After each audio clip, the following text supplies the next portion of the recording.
Phone for you, sir. Did you wipe it off? Of course. Twice? Good. God only knows what goes on in those beard hairs of yours. Yes? Tiberius? It's Others. Good God, man, my Aunt Edie could take a chicken from last cluck to a bucket of extra crispy in the time it takes you to get on the phone! I'm a busy man, Southers. My shoes won't put themselves in alphabetical order, you know. Would they? No, sir. Alpha, never mind. Listen here. I rousted some folks who are squatting over in G2HQ, and they may have uncovered a thing or two. Your dirty dealings are hardly my problem. Well, you be sure and tell them that when they come a-banging on your front door. They're coming here? Why? Are they grubby? Felonius, tell the men to prepare the hoses. My God, this place is becoming a regular hobo camp. What are you talking about? There's some strange woman here looking about in the bushes. No one's been able to get a good look at her, but I'm sure she's covered with germs. Oh, God damn it, with a side of coleslaw. I wonder if that's who they keep yakking at on the phone. Look, I reckon they're on their way to you, but I'm hot on their tail, and I'll keep them away if I can. Just you get your boys busy hiding everything what needs hid, you got it? And find that woman! Southers, it sounds strangely as if you're giving me orders. My apologies, Tiberius. Let's call these very strong recommendations. But I seriously doubt our friends would take kindly to disruptions at this very delicate juncture. You don't need to concern yourself about our friends. I hardly think a small horde of the unwashed is going to derail them after all this time. Just keep the grubby people away, Southers, or you know the consequences. Hang this up, Felonius. How family? Let's give it a 7. What did he say? Shut up and drive like your life depends on it, boy. Because mine does.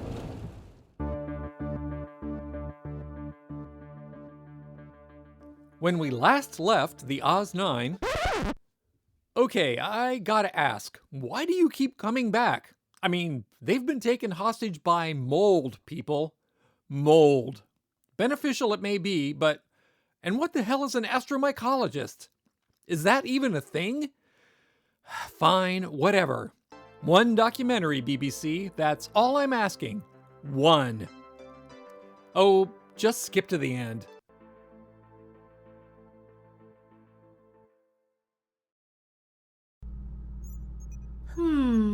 Dr. Bromae. You said you were here to help with the mold. Then you said you were kidnapped. I'm confused. Which of these things is true? It's a bit complicated.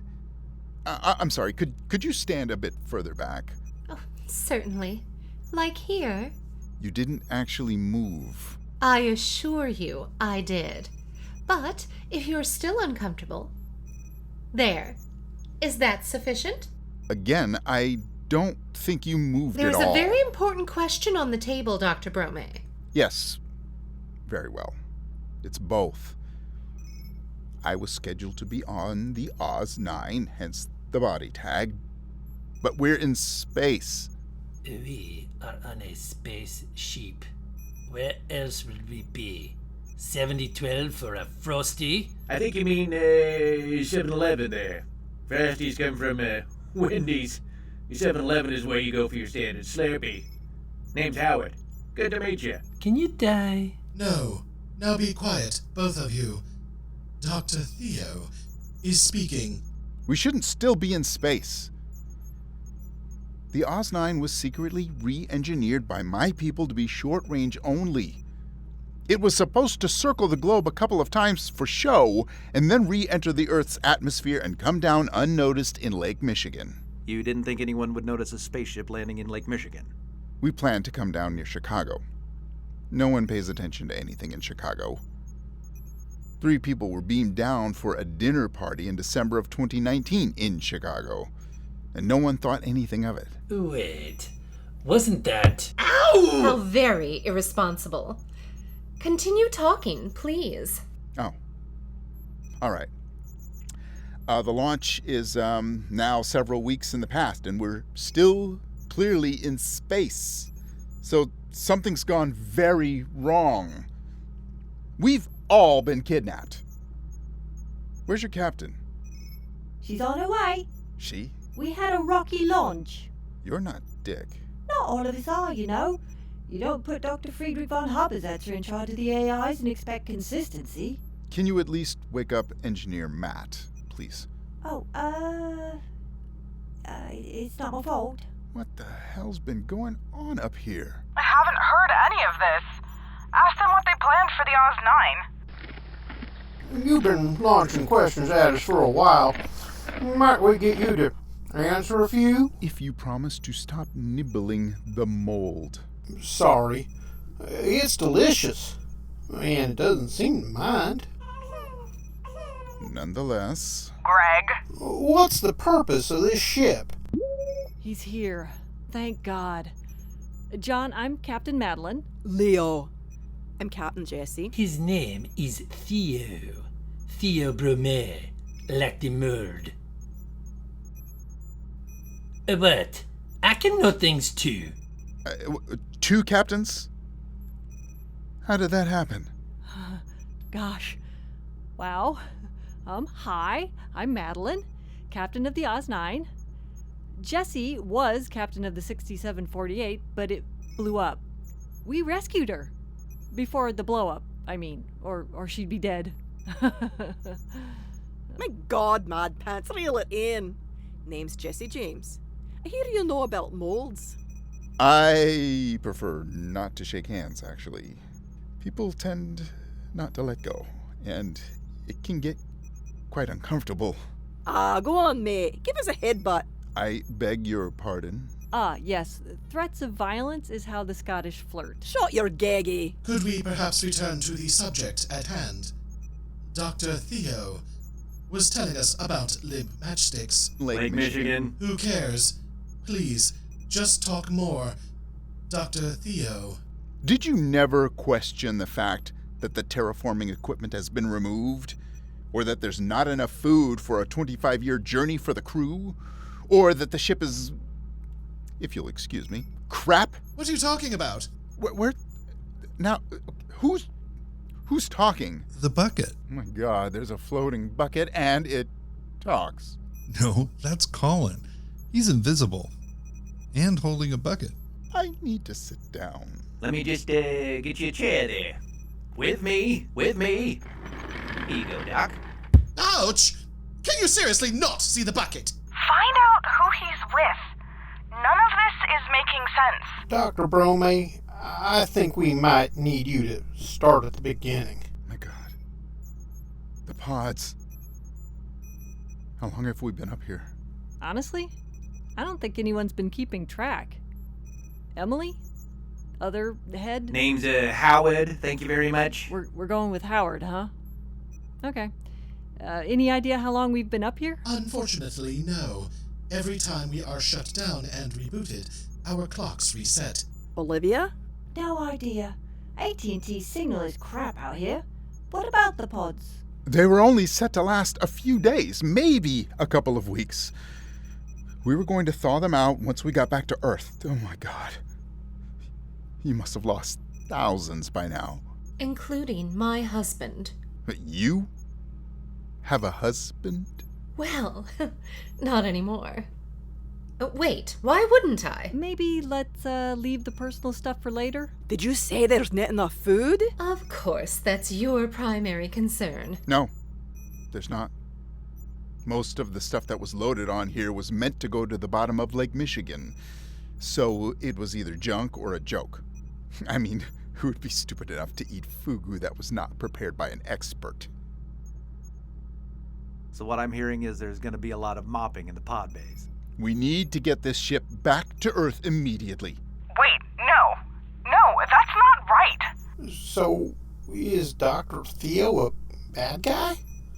He doesn't seem like it.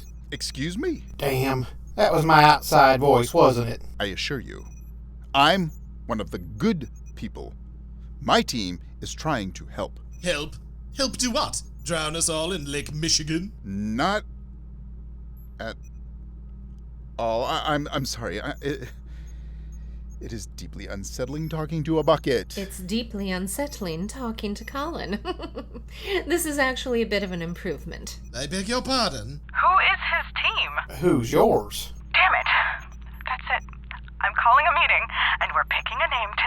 Dick. Olivia. Apologies. Accepted? Olivia. See how easy that was, Colin? Carry on, Doc. Olivia, can you calculate how many pods have already gone dark? Oh, I'd rather not. I can't believe this. Are we all going to starve? No, I shouldn't think so. Thank God. We'll run out of oxygen long before then. What? If only we'd gotten the biosphere working. But we never thought you'd need it, so we basically filled it with dirt and compost. But the biosphere is working. It's a disgusting swamp mostly, but it's alive and has things growing in it. What? Who did that? We did. Look, put me on speakerphone. You are not serious. Poke around in the circuitry. You'll find it. Confused? Me too. Just thought I'd let you know that. Well, that's excellent news. We should take the mold to the bioswamp. At the rate this sulfurophilus mesotrope is growing, it'll soon be too big for the bridge, and we won't be able to get it out the door. You can't go back to Earth. Whoa, Greg. I thought you stopped playing with the voice modulator. That wasn't me. That was Julie. And who, might we ask, is Julie? You can't go back to Earth. I'm sorry. We didn't know about your plans, or you, whoever you are. But if you go back now, you doom the entire galaxy. If we don't, humanity will be wiped out. Who are you? Good people, I promise. Just the other good people. We probably should have talked before now. I hope at some point there's going to be a flowchart. How exactly is anyone supposed to narrate this mess? I've seen candy-crazed 5-year-olds tackle a piñata with more thought and organization. If, as Theo and Julie claim, Earth, humanity, and even the galaxy are in the hands of the Oz-9 crew, well, I'd like a hot dog and tater tots and cheesecake for my last meal, please, and a pack of Marlboros, extra tar. On the bridge, Joe produces a wheelbarrow from Joe only knows where, and the crew take turns whistling, clapping, holding out treats, and otherwise trying to coax the mold to get in. All but Le Bichon Frise, who slips out and makes his way to Dr. von Haber-Zetzer's lab. Allô? Allô? Monsieur le Docteur? Are you in here?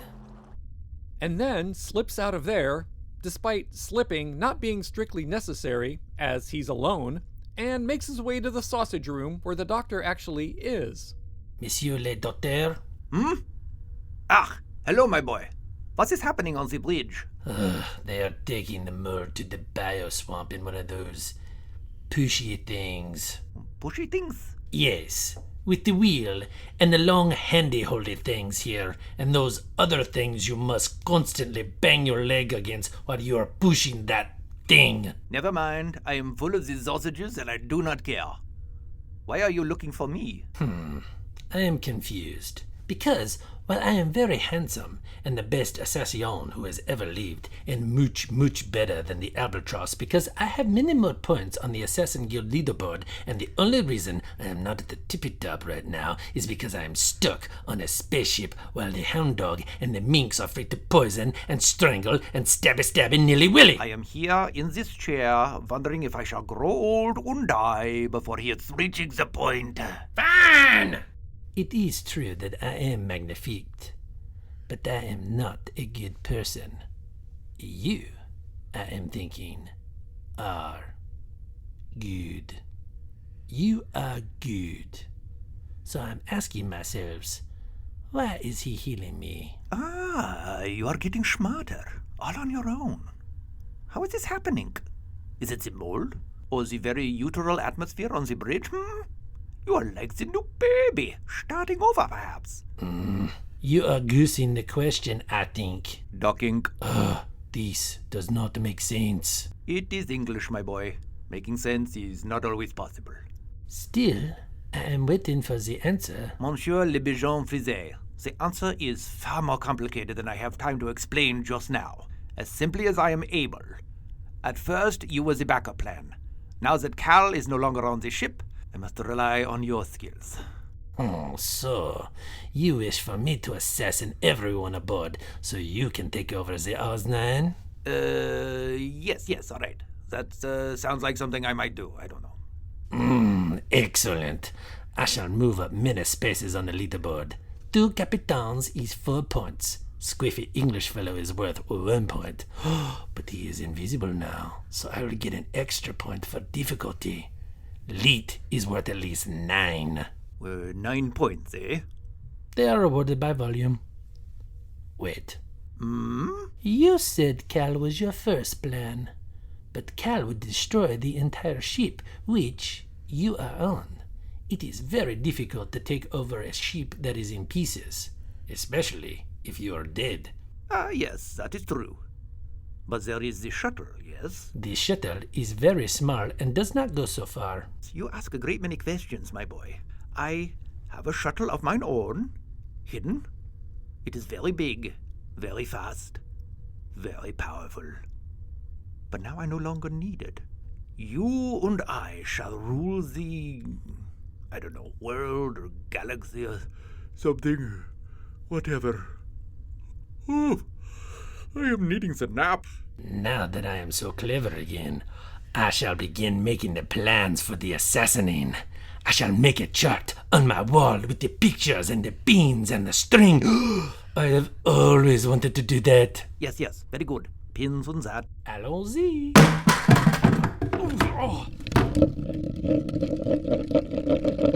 Are you all right, my boy? What has happened? Oh, I have tripped over a bucket. Stupid Joe. I will kill him a lot. By my calculations, the Oz-9 has been wandering around in space for approximately 2 months, though it seems like so much longer.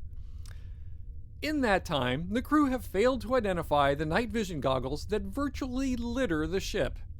They didn't realize that their food stores were well short of what it would take to get to a new planet, even if they had one in mind.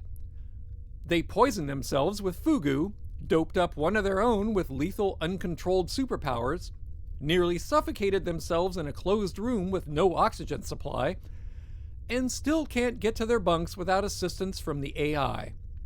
And yet, they have survived attempt after attempt on their lives. Given all that, I can only imagine there must be some sort of quiet intelligence there. Shut the door! Shut the door! Where's the switch? I can't find it. What's happening? Leet tried to pet the swamp gator and now it's making its way to the door. Shut the door! Why the hell do you have an alligator on a spaceship? To keep the wild boar population down. Yep, I imagined it. I hate to say this, but I really need to get back in there. In there? Are you mad? I must. All right. I'll just nip in with you. What? We must. Theo says so. Look, this body isn't organic. Why don't we go in? Okay, what's this we stuff? I'm not going back in there. Did you hear the size of that thing? You're on the telephone. Remember? Oh, God, you're right. Sorry. I need to check for other species, hostile ones. More hostile than a giant, crazed swamp gator? Oh, well, yes. The gator can only kill one person at a time. The species I'm talking about will kill billions. Of wild boars? I suppose that depends on how you spell boars. He's talking about human beings, Leet. Dr. Theo, who is better equipped for exposition than anyone I've ever met. Perhaps it's time to tell us what you're doing on the Oz-9, and what we're doing on the Oz-9. We're taking 50,000 resting guests to their new home. I don't think we are, Leet. My God! My Sharpie! What? Look! It's coming towards me! Wow, you're like Luke in Star Wars, using the Force to call your weapon? Oh, shut up. It's me, you idiot. Captain Madeline. And I can't believe I'm saying this, but Albatros, I need to speak with you as well. Would you both come with me to the bridge? Now? Yes, please. That sounds serious. If I could see you, would your brow be furrowed right now? Down to my chin. I'm sorry, but what's happening here is also serious. It's urgent I get back in there to be sure the mold is safe. Leet, it's impossible to see anyone when you're standing that close to me. Oh, sorry. So, could you move? Not closer? Like this? No, that's closer. Not closer is that way. Captain. Fine. Just take Greg with you. If nothing else, you can jump on his back if the gator gets too frisky. Thank you. Captain Madeline? Yes? Well, we need to talk. As do we. Dibs. Dibs? I had her first. You can talk to her next. Looks like everyone needs to talk to the captain. Yeah. Wow. Okay, Theo, whoever you are, Greg, former bomb, and Julie, whoever you are, get in there and make sure the mold is safe. Jessie, you keep watch out here and send in Emily and, sorry, Harold, was it? Howard? Right, send in Emily and Howard if they get into trouble. Got it. Greg, do you have any sort of recording devices in there? Audio, if it's all you got. Video would be better. I think so. I see a button with an old-fashioned movie camera on it. Oh, there's an 8-track player. It looks low-tech, but it works and it's unhackable. So I'll talk him through it. Great. Leet, Joe, I could use some recon. Check out food stores. Get to as many pod bays as you can to see how many passengers we've got left. We're gonna be up here longer than planned, so we're gonna need to jerry-rig something to keep ourselves and them alive as long as we can. Grab von Haber-Zetzer. He built a lot of this ship, so he'll know things we don't. Olivia? Is that my fault? What's not? Oh, I don't know. But you only ever yell for me when something's gone wrong, so I thought I'd just start with that. What's falling off now? Nothing. Just take us to the bridge. The direct route, please. Where's your bucket? More importantly, where did you find my Sharpie? That's what we need to talk about. You can give me back that pen now, by the way. Please don't. Do you think I'm an idiot? Well, obviously your plan to keep it away from her worked brilliantly. She's very fast. I'm very fast. And also armed. Yes, we know. And now I don't know where Colin is. Wait, are you waving? You see me? No, I can feel the breeze. You're coming awfully close. Ouch! Sorry.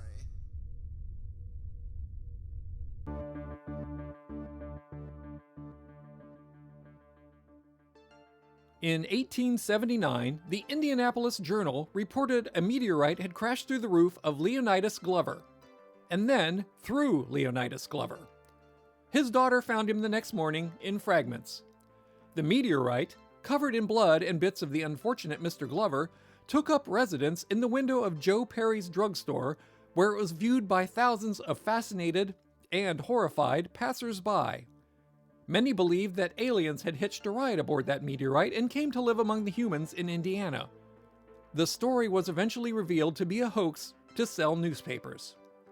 The aliens had been there for centuries already. You've been listening to Bonnie Brantley as Jessie, Kevin Hall as Greg and Felonius, Eric Perry as Joe, Dr. von Haber-Zetzer, Mr. Southers, and Howard, Iri Alexander as Julie, David S. Deere as Dr. Theo Bromae, Aaron Clark as Le Bichon Frise, Tim Sherburn as Colin, Buck, and Emily, Richard Cowen as Leet and Tiberius, June Clark Eubanks as the Albatros, Shannon Perry as Olivia and Madeline, and me, Richard Nadolny, as your narrator. Our theme music and other music are by John Faley. Our artwork is by Lucas Elliott. Oz 9 is written and produced by Shannon Perry.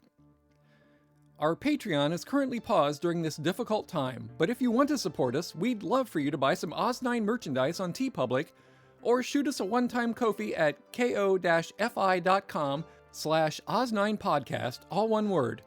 And thank you to Pete Tamsin and Amy Kim Cole for the delicious Ko-fi. Until next time, Space Monkeys, narrator out.